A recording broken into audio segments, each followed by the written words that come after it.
vida boa é a mesma coisa que felicidade.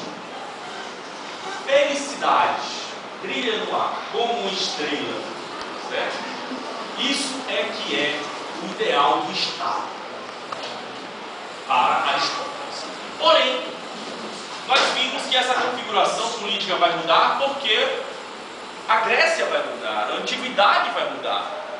Tudo vai estar sob o domínio do poder de Alexandre. Alexandre e seu império vão ditar uma nova ordem social que não está mais pautada no ideal da polis, certo? Ela está pautada no ideal de uma cultura.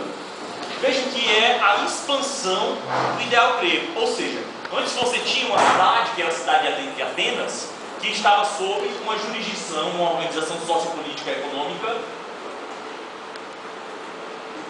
daquela forma, democrática, ou então ela era aristocrática, tinha a ideia do cidadão, tinha a ideia da coletividade, tinha a ideia da felicidade da cidade e tal. E de uma hora para outra, esses ideais eles são expandidos para outros povos. Agora, o que ocorre é um processo que ficou conhecido na história como helenização. Alguém já ouviu falar desse nome? É o processo de helenização. O Império Helênico ele é ampliado em todo, potencializado, e várias pessoas passam a viver a partir desse conceito. Nós temos agora o quê? Nós temos agora uma configuração da cidade a nível universal. Por quê? Porque não é mais a polis, agora é o império. O império tem um centro. Quem é esse centro? Alexandre. Alexandre centraliza todas as coisas. E ele abre a possibilidade das pessoas ganharem uma cidadania grega a partir do momento em que elas assumem a língua, a cultura e prestam serviço ao império. Quando o Império Alexandrino cai e o Império Romano se levanta, se erige, os romanos, eles, claro, que provém de um grupo de críticos de Alexandre, eles vão restituir a ideia de cidadania somente aqueles que são os patrícios, né? Somente aqueles que fazem parte da cidade de Roma e tal. Mas só que existe a possibilidade ainda dos membros desse império gozarem de certas facilidades.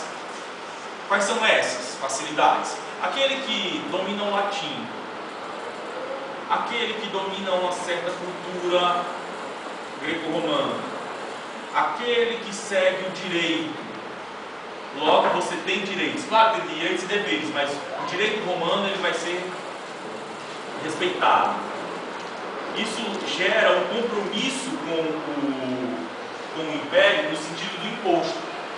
Não somente no sentido bélico, de participar do exército, porque os romanos eles não têm isso de uma pessoa de outra nação participar do seu exército.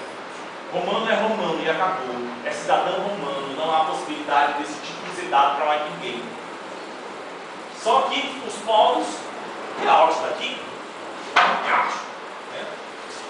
Os povos que estão sob o domínio romano, eles estão também sob o domínio dessas regras aqui.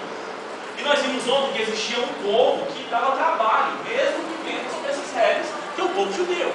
Analisamos isso a partir da história do povo judeu. Por que nós analisamos o povo judeu?